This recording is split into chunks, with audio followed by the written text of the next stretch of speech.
Calex reads. Bite-sized book talks, big ideas, and stories worth sharing. Let's read. Books sparkles. Some people come into our lives so naturally that we never question how.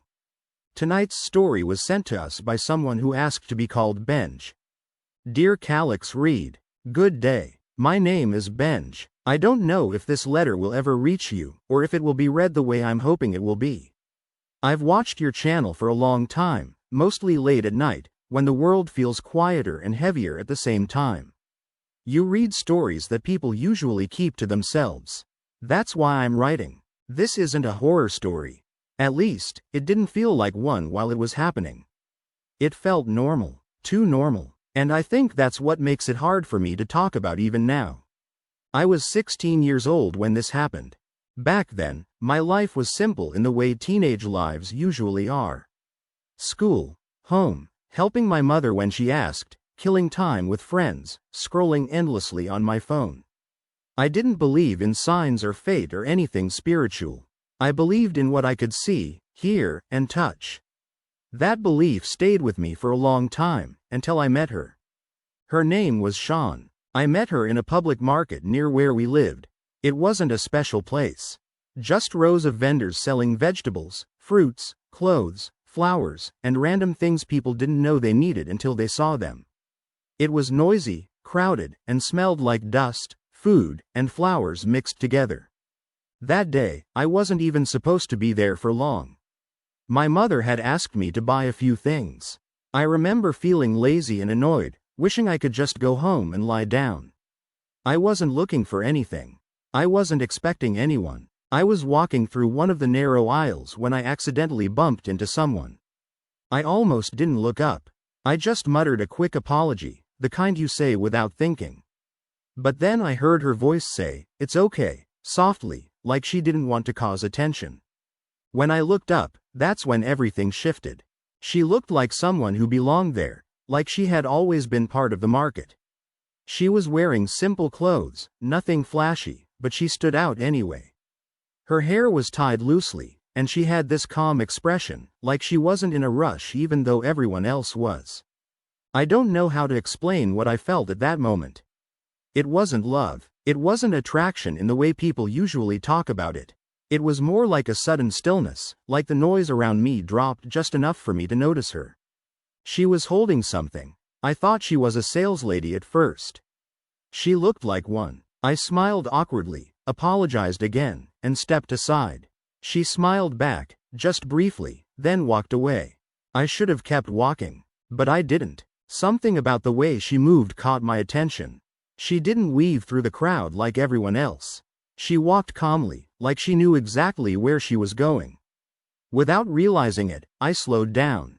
Then I stopped. Then, embarrassingly, I followed her. Not closely. I wasn't trying to be creepy. I kept my distance, pretending to look at stalls, pretending I had a reason to be there. She turned into a smaller path inside the market, a part one hadn't noticed before. It felt hidden, quieter, like a corner people didn't often visit. At the end of that path was a small flower shop. It wasn't fancy. Just buckets of flowers, simple arrangements, and the smell of fresh petals in the air. That's when I realized she wasn't just passing through. She belonged there. She walked behind the counter. That's when it clicked. She wasn't a random saleslady. She was connected to the place. A daughter helping her family, I assumed. She adjusted the flowers, tied some stems, and moved like she had done it 1,000 times before. I stood there longer than I should have. Eventually, she noticed me. She looked up, slightly confused at first, then smiled when she recognized me as the boy she bumped into earlier. "Do you need something?" she asked. My mind went blank. I bought flowers. I didn't even know why. I didn't have anyone to give them to. I just picked something random and paid quickly, afraid she'd realize I was making excuses. She handed them to me carefully, like they mattered. I left that day feeling strange, lighter, but also restless. And that should have been the end of it. But it wasn't. After that, I started going back to the market more often. At first, I told myself I just needed things for home. Then I started finding reasons. Then I stopped pretending. I went there for the flower shop. Every time I came, she was there. Always alone. No other workers. No companion. Just her, arranging flowers, cleaning, waiting for customers. We started talking, small things at first. About school. About how hot the afternoons were. About how customers liked roses even when other flowers were cheaper and fresher. She remembered me. That surprised me more than it should have. I learned her name was Sean. I thought it was unusual, but I liked it. She said it casually, like it wasn't something special. I didn't ask about her family at first. I didn't ask about her life. It felt intrusive. I was just happy talking to her.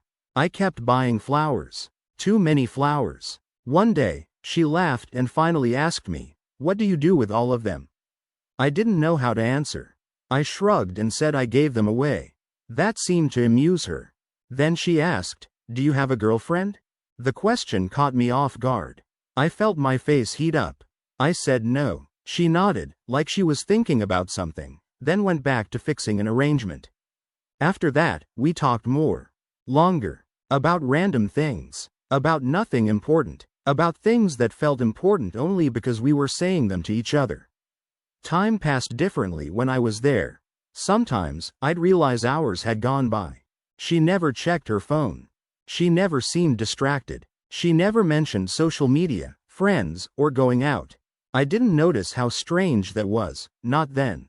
To me, she was just someone who felt present. After weeks of this, I finally asked her out. She said yes. And that's when everything started to feel real. We didn't go anywhere fancy.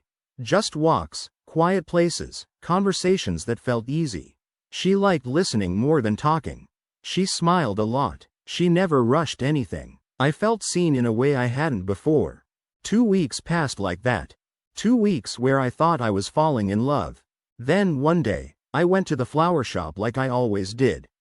Sean wasn't there. Instead, there was an old man behind the counter. He was arranging flowers carefully, slower than she ever did. His hands trembled slightly, and he leaned closer to the table as if his eyes weren't what they used to be. At first, I thought maybe he was her grandfather. Or maybe she had finally gotten help at the shop. I stood there for a moment, waiting for her to appear from the back. She didn't. The old man noticed me and nodded politely. "Are you buying something?" he asked. "Yes," I said automatically, even though my eyes were still scanning the shop. "Is Sean around?" The moment I said her name, something changed. He froze. Not dramatically, just enough that I noticed. His hands stopped moving. He looked up at me slowly, like he was trying to understand what he had just heard. "I'm sorry," he said. "Sean," I repeated. "She's usually here." The old man stared at me for a long second. Then he asked a question that made my stomach tighten. "How do you know my daughter?" I felt relieved at first. Daughter. So she was real. She had a family. I smiled awkwardly and said, "Sir, it's been about 2 weeks. We talk almost every day." The relief didn't last. His face didn't soften the way I expected. Instead, the color drained from it. He looked past me, toward the back of the shop, like he was searching for something that wasn't there. 2 weeks? He repeated quietly. "Yes, sir," I said. "We became friends. We've been going out." He shook his head slowly, like he was trying to wake himself up. "That's not possible," he said. I laughed nervously. "Maybe she didn't mention me? I mean, I understand." "No," he interrupted. His voice wasn't angry. It was hollow. "That's not possible because my daughter passed away 2 months ago." The words didn't register at first. They just sat there, hanging between us, like something said in the wrong language. "I think you misunderstood," I said. "I just saw her a few days ago." He looked at me then, really looked at me, like he was seeing a ghost instead of the other way around. "She died in an accident," he said. "She never came home." The shop suddenly felt smaller. My chest felt tight, like I had forgotten how to breathe properly. I opened my mouth, then closed it again. Nothing I had prepared myself to say made sense anymore. "I talked to her yesterday," I said weakly. The old man pressed his lips together. His eyes filled, but no tears fell. He leaned against the counter, steadying himself. "You're not the first," he said quietly. "But it never lasts this long. That sentence terrified me more than anything else. I asked him to explain. I don't remember exactly how. My voice sounded far away, like it didn't belong to me anymore. He sighed and reached under the counter, pulling out a small framed photo. It was her. Same face. Same calm expression. Same slight smile. This was taken last year, he said. She loved this shop. She helped me every day. My knees felt weak. I sat down without realizing it. I cried. Not loudly. Not dramatically. Just silently, like my body was leaking something it couldn't hold anymore. I remember apologizing over and over, even though I didn't know what I was apologizing for. The old man didn't rush me. After a while, he spoke again. She used to say she wanted to meet someone who saw her, he said. Not the flowers. Not the shop. Just her. I didn't know how long we sat there. Eventually, he asked if I wanted to see her. I thought he meant pictures. Or maybe her room. Instead, he walked with me out of the market. We didn't talk much. The walk felt heavy, like every step was confirmation of something I didn't want to accept. The cemetery wasn't far. I had passed it countless times without ever thinking about it. Her name was carved into the stone. Sean. Dates underneath. They matched what he said. I stood there, staring at it, waiting for something. Denial, anger, fear. What I felt instead was a strange familiarity, like I had already said goodbye without realizing it. The old man left me alone after that. I don't know how long I stayed. I talked to her, quietly. I told her about the flowers. About how stupid I felt buying so many. About how I had planned to ask her to be my girlfriend properly. No one answered, but I didn't feel alone. After that day, I kept coming back. At first, it felt wrong. Like I was clinging to something that didn't belong to me. But it was the only place where everything made sense again. The market, the shop, the path she used to walk. I stopped seeing her after that. Not even once. And that hurt more than finding out the truth. I grew older. Life happened. But I still visit her tomb. I bring flowers. Not every day. Just when things feel too heavy. I don't know why I do it. Maybe because she existed in my life in a way that doesn't need explanations. I don't tell people this story. They'd think I imagined it. Or that grief created something that wasn't there. Maybe they're right. All I know is this. I loved someone who didn't stay long enough to grow old, but long enough to change me. And maybe that's real enough. Thank you for reading this, if you ever do. Benj. Some connections don't follow rules we understand.